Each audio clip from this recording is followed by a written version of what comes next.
hip hop peace artist one, Truth.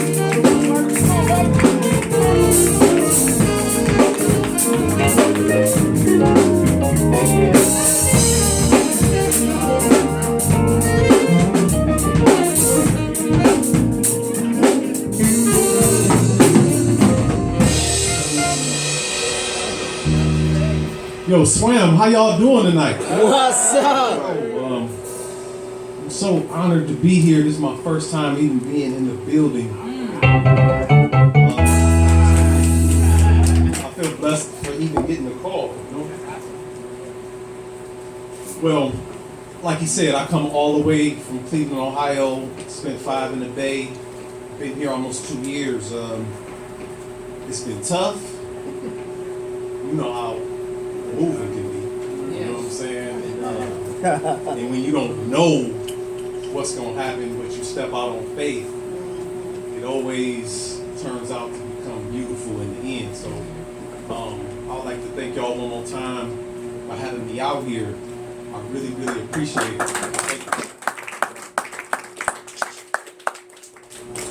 I'm definitely gonna rock with this band. All right. But at first, since y'all have never seen me before, I feel like I need to just cleanse the air with a piece, so y'all know kind of like where I'm coming from. So, speaking of Cleveland, Ohio, this is why I wrote this piece.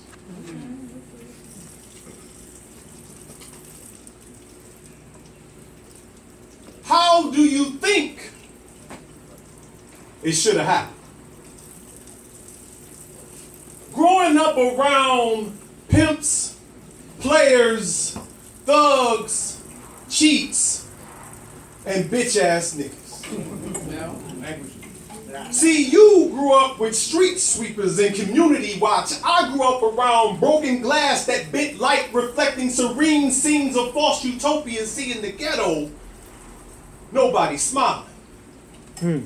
But high-pitched screams fill the air from future baby mamas like echoes from an Italian opera house, while young cats beef in the streets, bringing ruckus to the neighborhood from nutsacks not yet fully developed. So I ask the question once again. How do you think it should have happened? See, you grew up with educational morals and goals to be accountants, go to law school, be a doctor, then eventually a lawyer, be accomplished businessmen and women. I grew up, telling my age, with plans to purchase Kragers, Vogues, and 20 sitting on 50 series with old models such as the old heads that sit on the porch and sip on beer and suck on cigarettes, which will soon allow them to meet their maker, which might not be who they visit every Sunday. See, in the ghetto, we fight every day. But not always to the fact that I got beef with you, but to the fact that if you put 1,000 laboratory rats together in a small area, then naturally we gonna fight for our space. So it's more like, would you get off me, nigga? So how do you think it should have happened? When you have an educational system that can't fund the education or the athletics, with outdated books and no recreation. So we recreated the city streets and blocks, claiming territory like children playing Fortress, never maturing, but only to evolve in the primitive, but at the same time equating back to the motherland as tribes in Africa. Folks, Crips, Bloods, Vice Lords, neighborhoods like Harvard, Warrensville, Shaker, Miles, 116, Martin Luther King, Sawinski, the 108th Weed Spot, Crenshaw, Slauson, and any concentration of ethnic people USA with the same scenarios. But instead of spears and shields, we fight with guns, Uzis, and AKs. So you ask yourself the question, how could God bless this country? And answer back rhetorically with a mumble. Why not? This is America. Remember?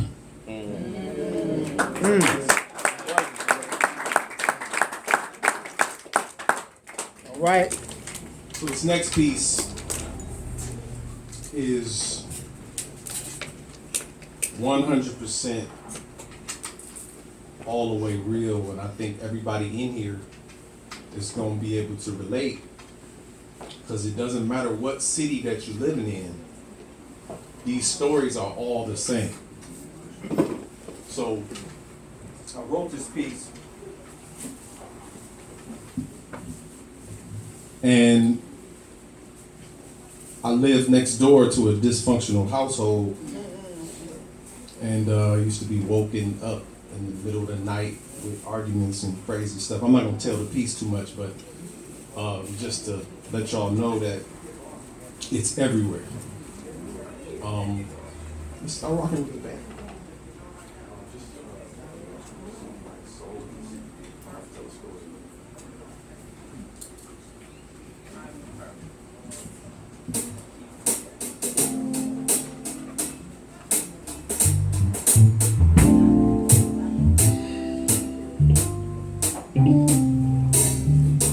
Give it up for the band, man. I already know.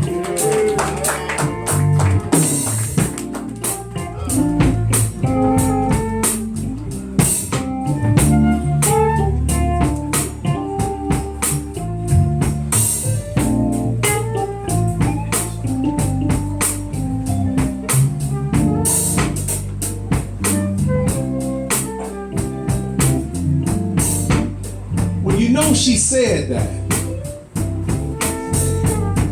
all she ever wanted to be was a kid.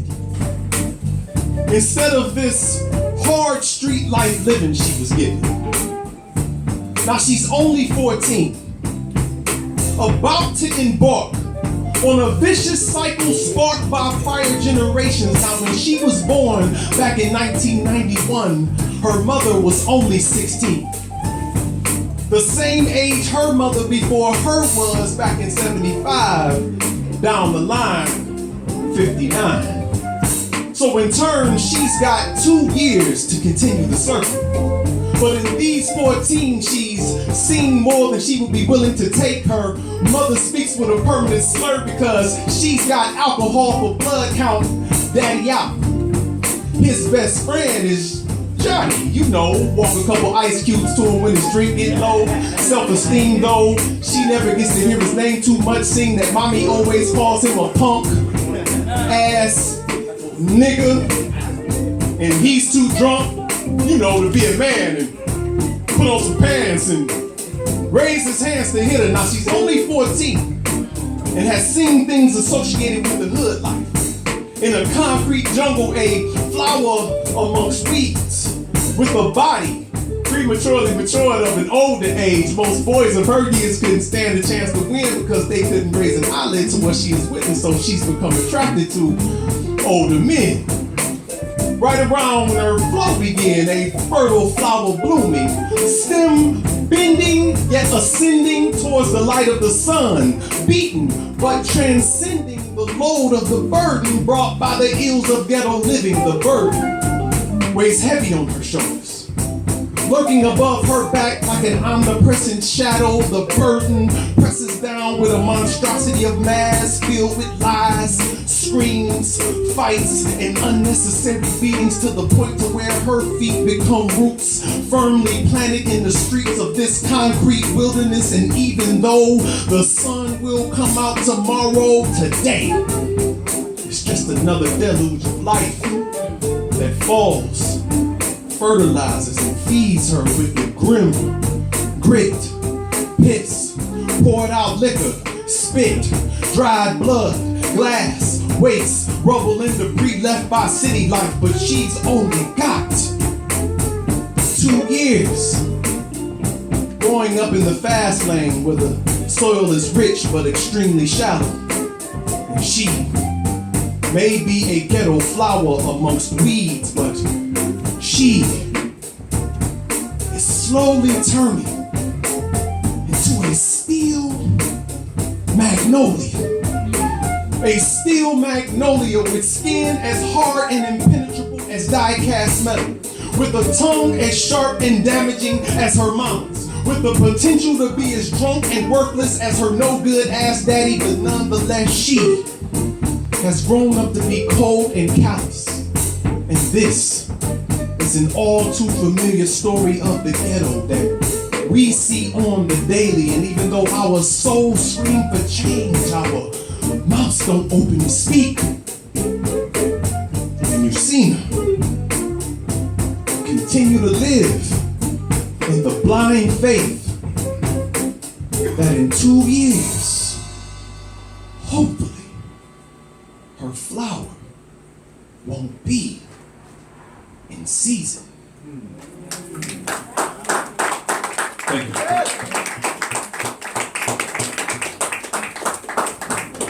All right, man. Thank y'all, man, for allowing me to come and stretch out a little bit. I haven't been outside in so long. You know what I'm saying? It's, when you live in day to day in the struggle, sometimes you can like lose yourself in the hustle, right?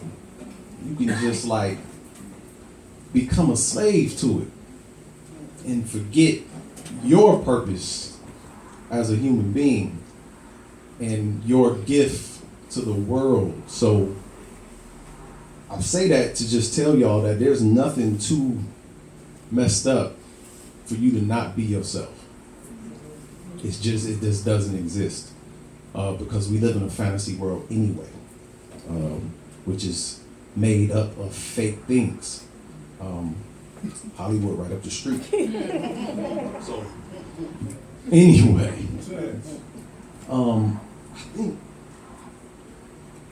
see, I don't write pieces like that, but we're gonna get into a love poem, and this is my best rendition of a love poem, and I can't write them no other way. And they always come out like this. I don't care. I'll be like, I'm gonna make this so profound and so beautiful and so, and they come out like this.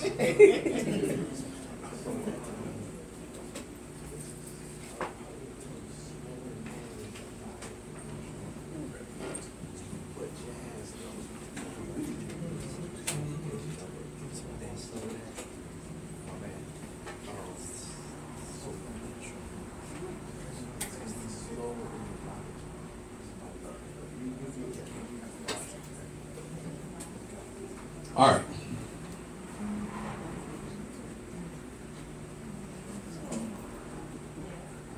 I have performed with these heartstrings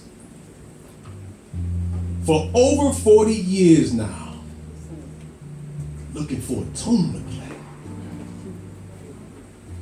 that could resonate with enough vibration to warm this cold blood of mine. Now, especially when you can look over a fence at grass that not only lacks good seeds, but is void of sufficient fertilizer. I mean, how many times have we played the same songs? Made up our own remixes.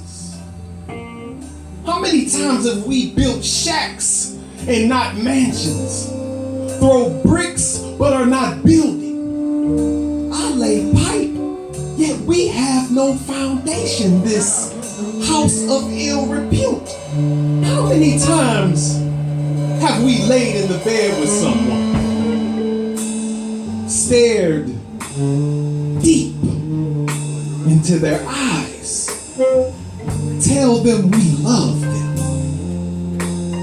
knowing that we have no intentions on spending the rest of our lives within the lie we just told? I could have written a love poem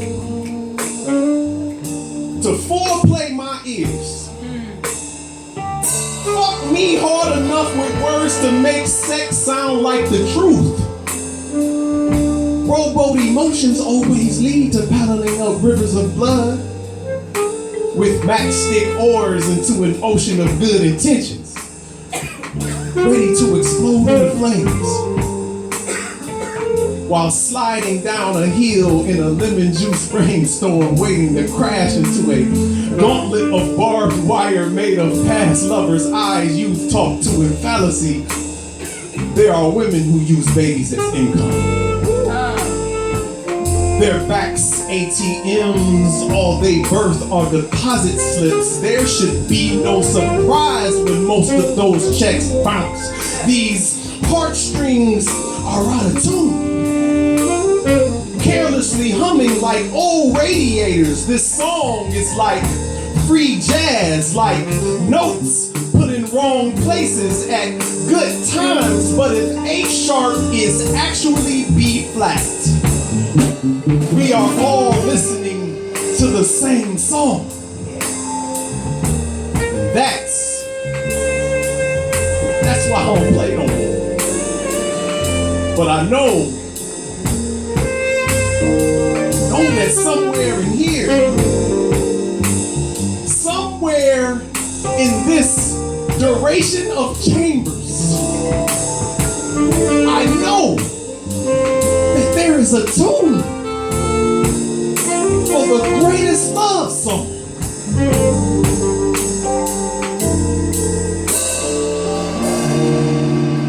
That has not been written yet.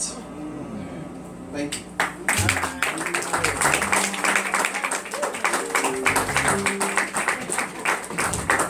I'll come back to earth. I knew I would have this problem. Birth. Okay. All right. How y'all doing? Y'all all right? Y'all there? Okay. So, I don't know if I'm gonna go there.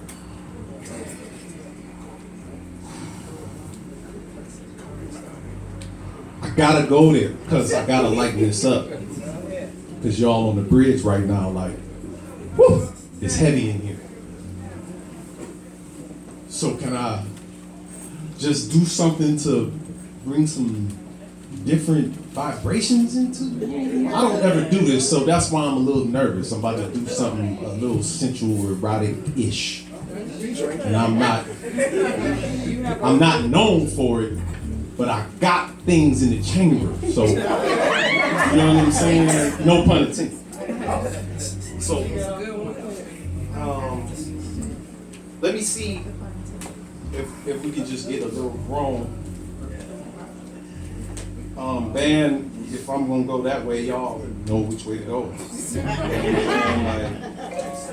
if I'm gonna go speak to people,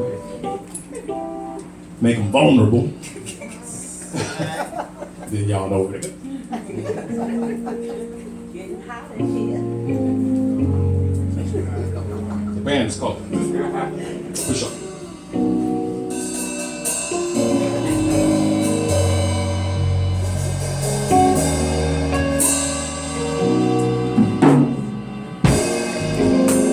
I can visualize the moon etch a silhouette of you on the bed sheets that resembles a statuesque piece of art. Can I chisel you? Smell, touch, feel, kiss, hold. I want you to feel the texture of my presence in your mouth. Swallow my presence until it bursts into existence and retracts, only to be born again like the cycle of the cosmos. So to call you a black hole would be an understatement. I want to light the torch to spark the flame that was lit by eternity that burns every time I gaze into your universe. I want to suck the screams out of you. Speak Moses into your clitoris. Have Psalms, sacred sex, suck, flip, fuck, smack, grab, thrust, all the way till I reach your seventh letter. So when you scream, oh my God, it won't sound as blasphemous. This dance in us, this ballet, this timing, this synchronicity, this push, this pull, this. When I enter your boomerang, I have confidence it will come back to me. You wet dream, you wet right now, you precious garden, you slippery road, you speaker of tongues, maker of languages, scream, want, dance, yell, goddamn, once you realize that you are fucking with an Ohio player, because heaven must be like this. So willing, so vessel, so soft, so moist, so you, so me, so come, so come, so come.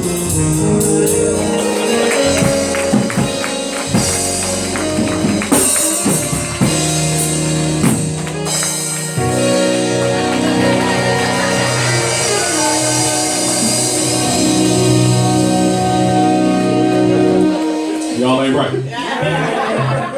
Turn that fan back up. Yes, and how do you see the sweat start coming down the bald head quick? Like, whoop.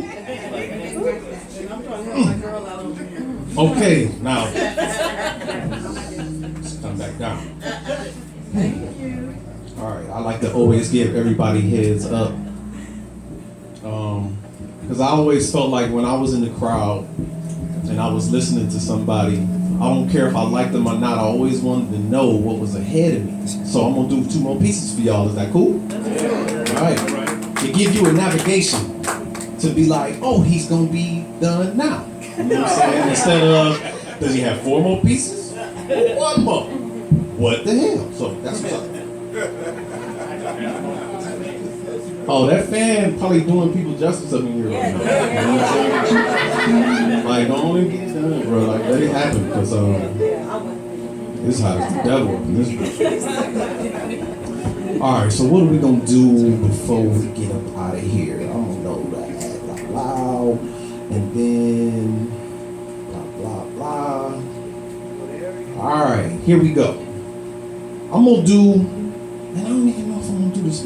I'm gonna do this one without the band, and then I'm gonna end with the band. Right. So this piece, first of all, let me intro a couple of day ones that's in the building. My man just showed up. I got day ones over here, and I got day ones over here. My man Larry right here, we go back to drinking 40s on the porch. And we go all the way back to elementary school, bro. My sister know his sister. And I know his mama, his daddy. His daddy was the lunch aide at my school. So we all knew Mr. Riddell, you know what I mean? And he's a hell of an MC and a spoken word artist and a comedian and hustle man and everything. So give it up for Larry. Also from Cleveland, Ohio. Now, unbeknownst to me, this next gentleman walked in the door. And we go back about 18 years. And that's crazy to be saying that right now. Because this man was the first person that I ever talked to before I got on the open mic. He was the person that I signed up with in Cleveland the first time I ever went to an open mic. And then we ended up becoming like the superest tightest in the same crew, ran Cleveland, ran open mics for years, and he lives in LA now, and my day one is in here too. Give it up for Q Nice, which is a phenomenal DJ, singer. What else? What he don't do? Host, act, break dance. I mean, what do you not do? I don't know. Like, but give it up for Q. That was all to intro that this piece that I'm about to do now is a signature piece. When you're from somewhere, they say, you're a signature piece. And this is the piece that I did when I felt like I had arrived at the spoken word spot. And I wrote it about our scene. That's where it was fueled from. So no one in here take anything personal.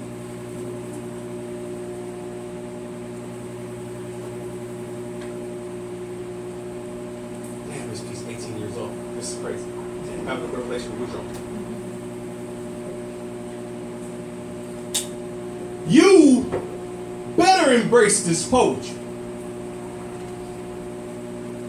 Because next year, especially in Cleveland, this shit might not be happening.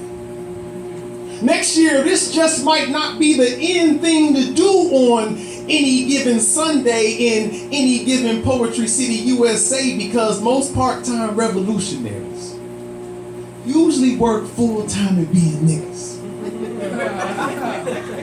But I work overtime at speaking and living the real because I spit.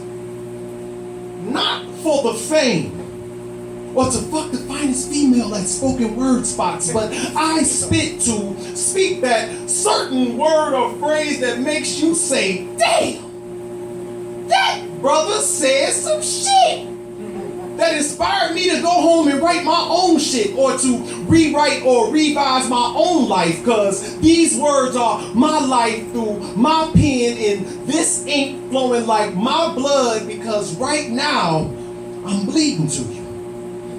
So you better embrace this poetry.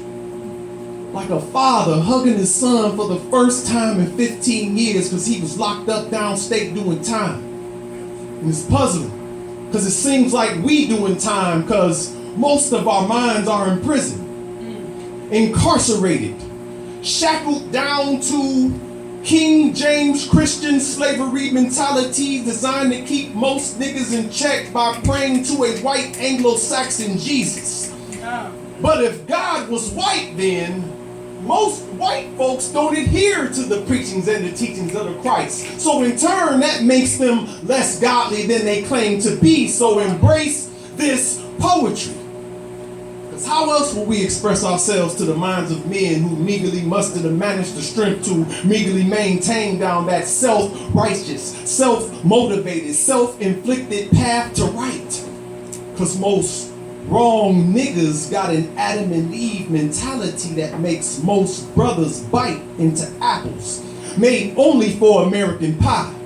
Now they say we got opportunities while we live in the most unopportune situations. Now, how do they expect for us to be on the same frequency if they keep on changing the stations? Time's wasting, and we've got no time for dead waiting if we keep ignoring these global signs that we are all doomed to Illuminati fate. So if you're not going to embrace this poetry, then fake poets, stand up. Just exit out the door. Because if you're not going to embrace this poetry, then what the fuck is you writing for? Because we only gonna grow and survive by living through one mind and one consciousness down one path and living by one truth. That's that piece. See right in this next piece, we'll go.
raise you to a height of frustration to the point to where only thing you can do is say, here, take this piece of candy, but just shut up long enough for me to realize I've got a lot of growing up to do too. Babies having babies, and as the clock ticks, reach up nimbly over hot wakes a ferocious flame, rushing roulette with righteousness, hoping to be jack quick. But as I stand before you today and spit this lit from the tongue of the righteous, I come to realize that, whoa, it feels good to be writing this, tapping into the source, bringing forth these words from the mental, and it seems as if the whole world has gravitated towards greed and walked away from that which is essential. We eat what they eat and take what they give, live lost, skipping down the yellow brick road straight to hell's fire. But I'm tired of breaking up. I said I'm tired of speaking to the foolish who don't listen. Missing the point, man. Only paying attention to the rhetoric, but not the substance of the poem. You know, the things that we come and listen to, existing in the now, racing against times are changing.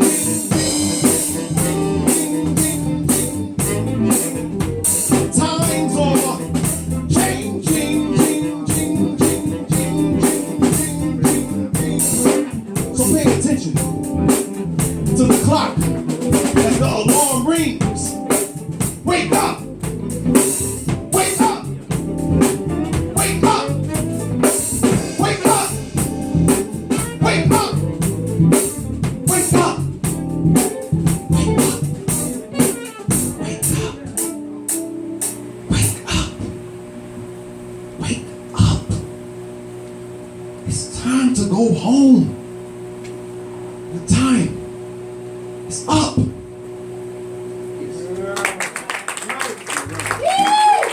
Before I get out of here, I know my man Lorenzo wanna pass the hat. That's what we go in the Midwest. But get y'all phones out, man, because I always mess this up. I'm on Instagram. One word, one truth, the poet. That's spelled straight out. No ebonics or anything. Just one truth, the poet on Instagram. You can go to Thomas Parrish on Facebook. That's Thomas Parrish.